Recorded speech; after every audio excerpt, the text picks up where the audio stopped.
আসসালামু আলাইকুম আরহামাতুল্লাহ। আজকের ক্লাসে আমরা শিখব সিজদার তাসবিহ। সিজদায় গিয়ে আমরা যে তাসবিহ পড়ে থাকি 3 বার 5 বার 7 বার এই তাসবিহ পড়তে হয়, আরও বেশিও পড়া যাবে, কিন্তু সংখ্যাটা হতে হবে বিজোড়। সর্বনিম্ন 3 বার পড়তে হয়। অক্ষর ধরে ধরে বানান করে তাসবিহ সহ সহিহ শুদ্ধ শেখানোর চেষ্টা করব ইনশাআল্লাহ। সবাই মনোযোগ দিয়ে ক্লাস করবেন এবং অন্যরা যাতে শিখতে পারে সেজন্য ফেসবুক থেকে দেখলে লাইক, ফলো এবং শেয়ার করে দিবেন।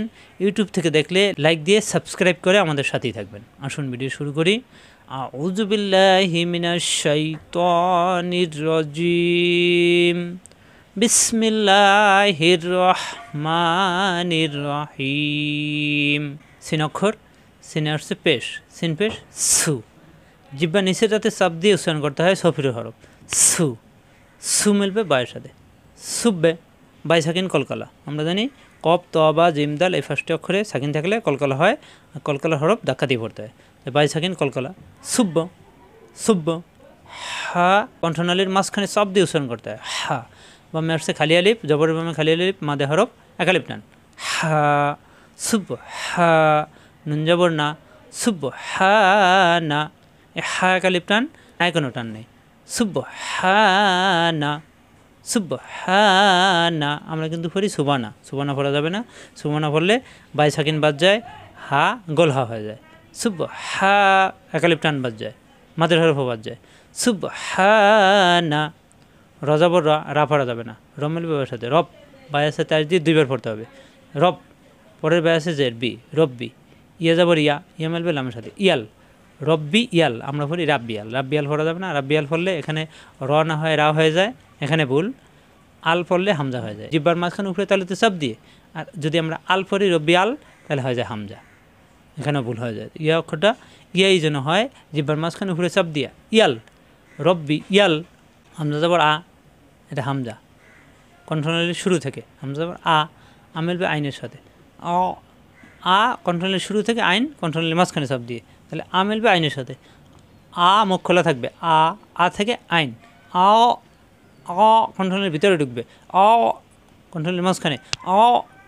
লাম খাড়া যাবর লা, অ লা। এখানে আসছে খাড়া যাবর। আমরা জানি খাড়া যাবর, খাড়াজের উল্টা ফেস মাদের হরফ একালিপ টান, তাহলে এখানে একালিপ টানতে হবে অ লা। এখানে ইয়া খালি পড়া লাগবে না। সুবহানা রব্বিয়াল আলা। সুব সুব ধাক্কা, হা কণ্ঠনালীতে চাপ দিয়ে মাদের হরফ একালিপ টান। সুবহানা সুবহানা রব্বিয়াল। রাব্বিয়াল পড়া যাবে না, রব্বিয়াল। অ কণ্ঠনালীতে চাপ দিয়ে অ লা, খাড়া যাবে একালিপ টান। সুবহানা রব্বিয়াল আলা। আমরা পড়ি সুবহানা রব্বিয়াল আলা। সুবহানা বাই ভুল, হাই ভুল, রয় ভুল, ইয়ার জায়গায় হামজা হয়ে যায়। রব্বিয়াল আলা যদি পড়ি তাহলে আ উচ্চারণ হচ্ছে, আইন উচ্চারণ হচ্ছে না। অ অ কণ্ঠনালীতে চাপ দিতে হবে অ লা। আলা পড়া যাবে না, সুবহানা রব্বিয়াল আলা পড়া যাবে না। সুবহানা রব্বিয়াল আলা পড়লে আ লা উচ্চারণ হয়, আইন অক্ষরটা পুরোপুরি বাদ হয়ে যায়।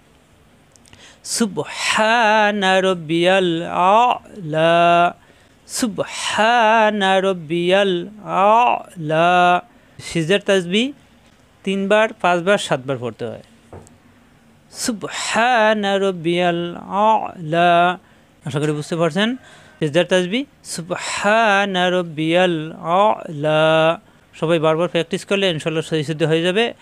এই সহিহ শুদ্ধ তেলাওয়াত করলে নামাজও শুদ্ধ হয়ে যাবে। আজ এ পর্যন্তই। আসসালামু আলাইকুম ওয়া রাহমাতুল্লাহি ওয়া বারাকাতুহু।